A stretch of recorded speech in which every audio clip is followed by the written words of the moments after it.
Hello everyone, welcome to goal achievers. Goal achievers channel पर आपका स्वागत है। इस वीडियो के अंतर्गत हम परमीय संख्या से संबंधित सभी प्रकार के सवाल करने वाले हैं। इसके पिछली वाली वीडियो में हमने जो है अभाज्य संख्या से संबंधित जितने भी सवाल बन सकते थे सारे सवालों को क्लियर किया गया है, उसमें कवर किया गया है।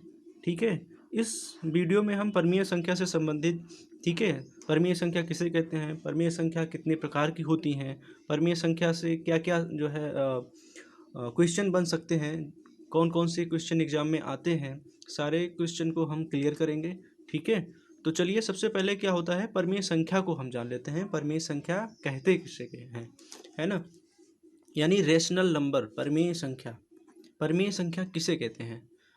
तो जैसा कि मैंने पहले वाली वीडियो में भी बताया था, परमीय संख्या यानी अभी जो हम ये वीडियो पढ़ रहे हैं ये सभी संख्या से संबंधित जितने भी बन सकते हैं सवाल हम पढ़ रहे हैं। जैसे प्राकृतिक संख्या, पूर्णांक संख्या, है ना, पूर्ण संख्या, ओके, सम विषम भाज्य अभाज्य, परमीय अपरमीय, वास्तविक, जितनी भी समस्या, जितनी भी जो है संख्या से संबंधित डेफिनीशन है और उससे बनने वाले जितने भी सवाल हैं उसको क्लियर कर रहे हैं। ठीक है, एक सीरीज चल रही है, ठीक है, जिसमें संख्या पद्धति में जितने भी सवाल बनते हैं उसको कवर किया जा रहा है। क्लियर? तो चलिए सबसे पहले परमीय संख्या की डेफिनीशन हम जानते हैं। परमीय संख्या किसे कहते हैं? तो परमीय संख्या क्या होती है ना, ऐसी पूर्णांक संख्याएं, ऐसी पूर्णांक संख्याएं, ध्यान दीजिएगा, पूर्णांक संख्याएं। ठीक है, और पूर्णांक संख्या किसे कहते हैं, अगर आप इसको जानना चाहते हैं तो पहली वाली वीडियो देखिए, पूर्णांक संख्या से संबंधित बिल्कुल क्लियरली अच्छे से बताया गया है पूर्णांक संख्या किसे कहते हैं।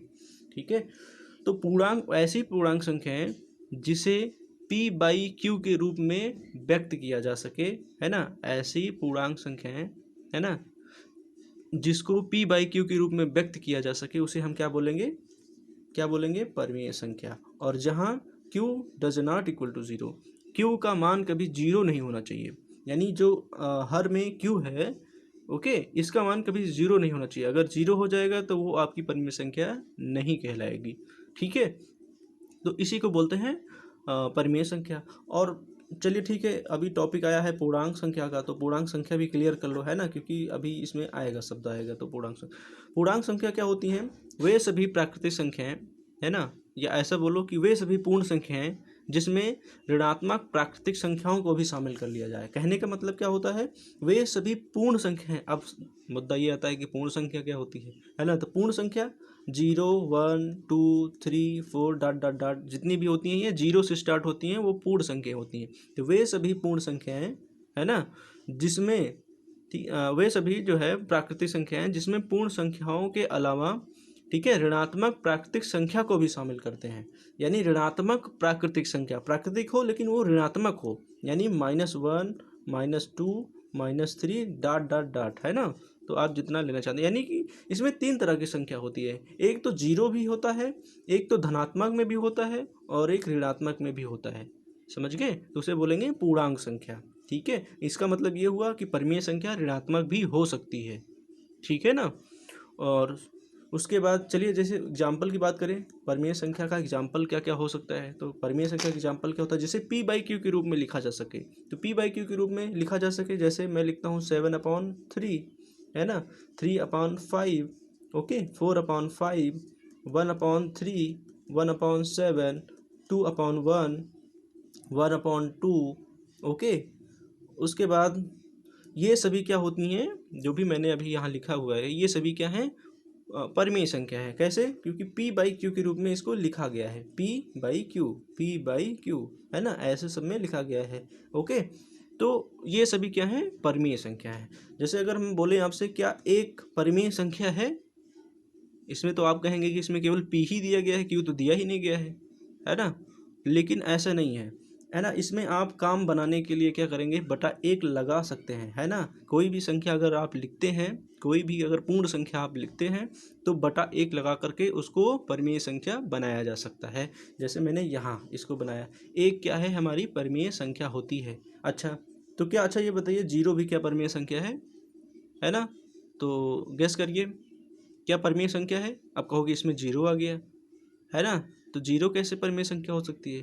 बिल्कुल हो सकती है, परिमेय संख्या हो सकती है। क्यों? क्योंकि बटा एक अगर आप लगा देंगे, है ना, और आपकी डेफिनेशन क्या कहती है परिमेय संख्या की, कि वे सभी पूर्णांक संख्याएं जिसे p बाई क्यू के रूप में लिखा जा सकता है, और जहां q does not equal to zero, है ना, जिसे p बाई क्यू के रूप में लिखा जा सकता है और q does not equal to zero, q का मान जीरो नहीं होना चाहिए।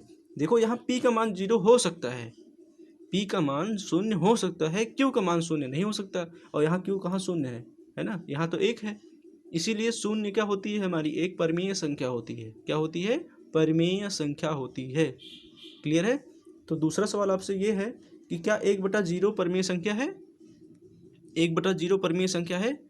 क्या कहते हैं आप लोग?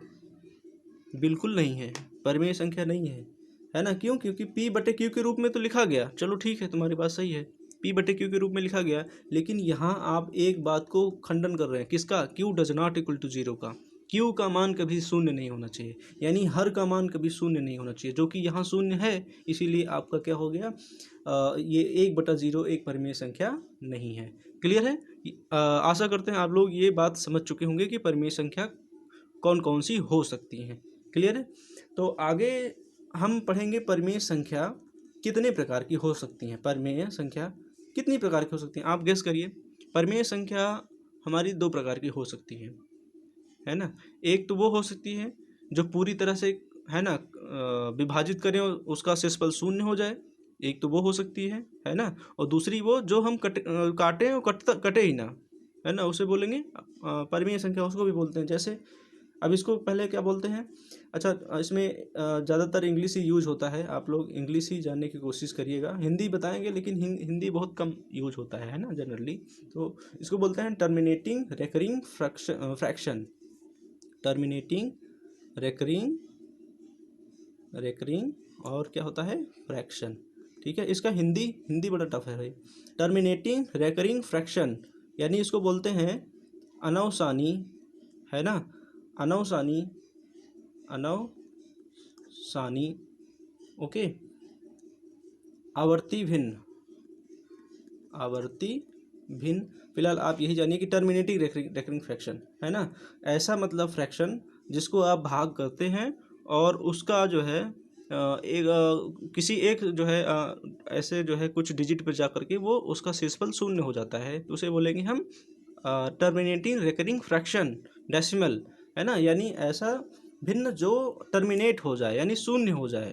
ठीक है, उसको बोलेंगे टर्मिनेटिंग रेकरिंग फ्रैक्शन। और दूसरा होता है non terminating recurring fraction, non terminating terminating terminating, है ना, terminating fraction, okay, terminating fraction यानी ऐसा भिन्न जो आप भाग करते हो लेकिन वो कटे ही ना जा करके, है ना। पहले वाले में जैसे एग्जांपल अगर आप जानना चाहें, जैसे मान लीजिए कोई एग्जांपल है, जैसे मैं बोलता हूँ 2/4, तो 2/4 क्या है, एक, है ना, परिमेय संख्या है ना। किस तरह का परिमेय संख्या है? ये टर्मिनेटिंग रेकरिंग फ्रैक्शन है। क्यों? क्योंकि आप इसको काटोगे तो 4×5 = 20, यानी 0.5 पर जाकर के कट जाएगा, है ना, यानी ये एक टर्मिनेट हो गया, है ना। और दूसरा क्या होता है, जिद्दी होता है, जो क्या होता है, काटो काटो लेकिन वो कटे ही ना, है ना। जैसे मैं बोलता हूँ 1/3, ये क्या है, नॉन टर्मिनेटिंग है। क्या है? Non terminating. इसको काटते जाओ 0.3 है ना, 3 ऐसे चला जाएगा, है ना, कटेगा ही नहीं। तो ये क्या है, नॉन टर्मिनेटिंग है, ये कट ही नहीं रहा है ना। तो इसके बारे में थोड़ा और डिटेल से चर्चा करेंगे, टर्मिनेटिंग क्या होता है, नॉन टर्मिनेटिंग क्या होता है ना। तो टर्मिनेटिंग में क्या क्या हो सकता है ना, यानी वो शांत होता है ना, ये जो दशमलव होता है इसका जो भिन्न होता है वो शांत होता है ना। जैसे यानी इनका शेषफल क्या होता है, शून्य हो जाता है, जैसे मैंने अभी भी बताया, है ना। जैसे मैं बोलता हूँ 1/2, तो 1/2 क्या है, एक परिमेय संख्या है। किस तरह का परिमेय संख्या? टर्मिनेटिंग रेकरिंग फ्रैक्शन डेसिमल का फ्रैक्शन है ना, यानी ये जो है टर्मिनेट हो जाएगा। आप इसको अगर भाग दोगे तो 0.5 आएगा, है ना। तो इसका क्या हो गया, एक टर्मिनेटिंग रेकरिंग फ्रैक्शन में आ गया, है ना। तो इस तरह को क्या बोलेंगे, टर्मिनेटिंग रेकरिंग फ्रैक्शन, है ना, रेशनल नंबर इस तरह से होते हैं। ठीक है, और जबकि दूसरा वाला क्या होता है ना, दूसरा नॉन टर्मिनेटिंग में कौन कौन सा हो सकता है, तो नॉन टर्मिनेटिंग में जो हो सकता है वो 1/3, है ना, इसका वैल्यू कितना होता है 0.333, है ना, भाग दीजिए तो ये 3 3 होता हुआ चला जाएगा, है ना, जो कि इसको हम कैसे लिखते हैं 0.3 बार। इसके बारे में अभी हम डिटेल से चर्चा में, है ना, इसके बारे में बिल्कुल विधिवत पढ़ेंगे, है ना। पहले आप जान लीजिए कि नॉन टर्मिनेटिंग में होता कौन कौन सा होता है। नेक्स्ट जैसे बोलता हूँ 1/7, तो 1/7 भी क्या होता है, आप काटते जाइए, है ना, है ना, काटते जाइए, वो बढ़ता जाएगा बजरंगबली की पूंछ की तरह। ठीक है, जैसे क्या होता है 0.142871427 है ना, और 2857, ठीक है। तो ऐसे अगर आप भाग करोगे तो ऐसे ही बजरंगबली पूंछ की तरह ऐसे बढ़ती हुई चली जाएगी, कभी ख़त्म नहीं होगी इसकी। ठीक है, तो लेकिन एक चीज़ इसमें दिख रहा है क्या, कि एक ऐसा समय आ रहा है कि वो कुछ संख्या को रिपीट कर रहा है बार बार। जैसे मैं बोलूँ 1 4 2 8 5 7, 1 4 2 8, देखो यहाँ से क्या हो रहा है, रिपीट हो रहा है फिर से। देखो ये देखो, यहाँ से देखो ये वाला पोर्शन बार बार रिपीट हो रहा है। देखो ये रिपीट हुआ, इसके बाद ये रिपीट हुआ, फिर उसके बाद ये रिपीट हुआ, यानी ये ऐसे चलता रहेगा। ठीक है, तो ये नॉन टर्मिनेटिंग है ना। तो ये क्या है, नॉन टर्मिनेटिंग है, इसका शेषफल शून्य नहीं आ रहा है ना, किसी संख्या पे जाकर के क्या हो रहा है, बार बार रिपीट हो रहा है। इसको क्या बोलेंगे, नॉन टर्मिनेटिंग फ्रैक्शन। ठीक है, परमेय संख्या की ये दूसरा वाला रूप होता है। क्लियर है कि नहीं क्लियर, ये बात है ना, उम्मीद है कि आप लोग समझ पाए होंगे। और भी कुछ देख लीजिए इसमें का, जैसे 1/11 होता है, क्या होता है 1/11, इसका मान क्या निकल के आएगा 0.9999, है ना। तो इसको आप कैसे लिख सकते हो, 9 पर रिपीट हो रहा है हर बार, तो यानी 0.09 बार, है ना। अभी इसके बारे में हम चर्चा करेंगे। ठीक है, तो ये इस तरह से जो है नॉन टर्मिनेटिंग फ्रैक्शन होते हैं, है ना, जो परमेय संख्या का ये दूसरा वाला रूप होता है। तो कुछ क्वेश्चन आपके लिए हैं जो आप लोग चेक करके बताइए कि ये टर्मिनेटिंग है या नॉन टर्मिनेटिंग है ना। तो जैसे मैं पहला सवाल आपसे पूछता हूँ 33/8, ठीक है, 33/8 को आप लोग चेक करके ज़रा बताइए क्या ये टर्मिनेटिंग है या नॉन टर्मिनेटिंग है ना। ये आपके लिए जो है क्वेश्चन है। दूसरा क्वेश्चन मैं आपको पूछता हूँ आपसे 3/13, अब आप बताइए इसको चेक करके भाग दे करके, है ना, बताइए कि ये टर्मिनेटिंग है कि नॉन टर्मिनेटिंग है। एक सवाल तो ये हो गया, और तीसरा सवाल क्या है, 2/11 है। ठीक है, तो ये सवाल हैं, आपको जो है आप इसको चेक करके मुझे बताइए कमेंट बॉक्स में, टर्मिनेटिंग कौन सा है, कौन सा नॉन टर्मिनेटिंग है। ठीक है, तो देखते हैं आप लोग कितना जो है धुरंधर है। तो नेक्स्ट एक सबसे बड़ा चैलेंज आपके लिए जो है, चैलेंज है, क्या चैलेंज है, चैलेंज ये है कि आप ज़रा ये बताइए 1/17, 1/17 ये टर्मिनेटिंग है कि नॉन टर्मिनेटिंग है ना। यदि टर्मिनेटिंग है, अगर ये टर्मिनेटिंग है यानी किसी ऐसी संख्या पर जाकर के बार बार रिपीट हो रहा है, तो वो बताइए कि वो कितनी ऐसी जो है अंक पर जा कर के, जैसे मान लीजिए जैसे ये पिछला वाला क्वेश्चन था ना, इसमें ये जो है 1 2 3 4 5 6, छठवें नंबर पर, है ना, छठवें नंबर पर क्या है जा कर के ये रिपीट हो रहा है, अपने आप को बार बार रिपीट कर रहा है। तो ज़रा ये बताइए कि ये कितने नंबर ऐसे जा कर के ये रिपीट कर रहा है अपने आप को। ठीक है, आपके लिए चैलेंज है, आप लोग इसको करके हमें बताइए कमेंट बॉक्स में। ठीक है, अगर आपका आंसर मैच करता है, सेटिस्फैक्शन, ठीक है, सेटिस्फाइड करता है, तो आपके लिए कुछ ना कुछ गिफ्ट ज़रूर किया जाएगा। ठीक है, तो ये चैलेंज है आपके लिए 1/17 का। ठीक है, टर्मिनेटिंग है कि नॉन टर्मिनेटिंग है, अगर है तो वो कितने अंकों पर जा कर के बार बार रिपीट हो रहा है। ठीक है ना, चलिए और कुछ सवाल और भी हैं, है ना, सवाल ही सवाल हैं। ठीक है, तो कुछ सवाल ये हैं कि आप परमेय संख्या के बारे में कितना समझ रहे हैं, परमेय संख्या कितना आप जानते हैं। तो मैं एक सवाल पूछता हूँ कि इनमें से कौन सी ऐसी संख्या है, इनमें से ऐसी कौन सी संख्या है ना, जिसका कोई ऐसी कौन सी परमीय संख्या है जिसका कोई व्युत्क्रम नहीं होता है ना। आपके लिए सवाल ऑप्शन दे रहा हूँ, 0 2 1, ठीक है, और नन ऑफ दिस। ठीक है, मैं क्वेश्चन क्या पूछ रहा हूँ, आप लोग पहले ध्यान से समझिए। इनमें से कौन सी ऐसी परमीय संख्या है जिसका कोई व्युत्क्रम नहीं होता है, चलो बताइएगा। ठीक है, कमेंट बॉक्स में इसका भी बताइए। नहीं आता है तो हमसे पूछिए, इसको हम आपको फिर से वीडियो बनाएंगे। ठीक है, बहुत अच्छे अच्छे सवाल हैं ये सारे। दूसरा क्वेश्चन आपसे पूछा जा रहा है कि निम्नलिखित में से है ना। मान लीजिए इसमें कोई ऑप्शन, मैं ऑप्शन दे रहा हूँ 0 2, ठीक है, 4 1, है ना। इनमें से कौन सी ऐसी परिमेय संख्या है जिसका व्युत्क्रम समान होता है, यानी आप उसको उल्टा करिए तो आपका रिजल्ट भी उतना ही आ जाए, है ना। यानी परिमेय संख्या जितना थी उतना ही आपका परिमेय संख्या है।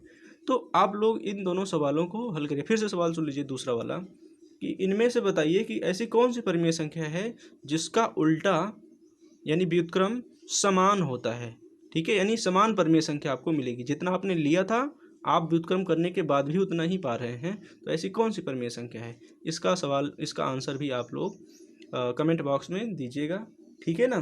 तो ये रहा जो है परिमेय संख्या से संबंधित जो है कुछ सवाल हैं, ठीक है, जो कि बहुत ही इम्पोर्टेंट हैं, बिल्कुल बेसिक हैं लेकिन बिल्कुल दमदार, है ना।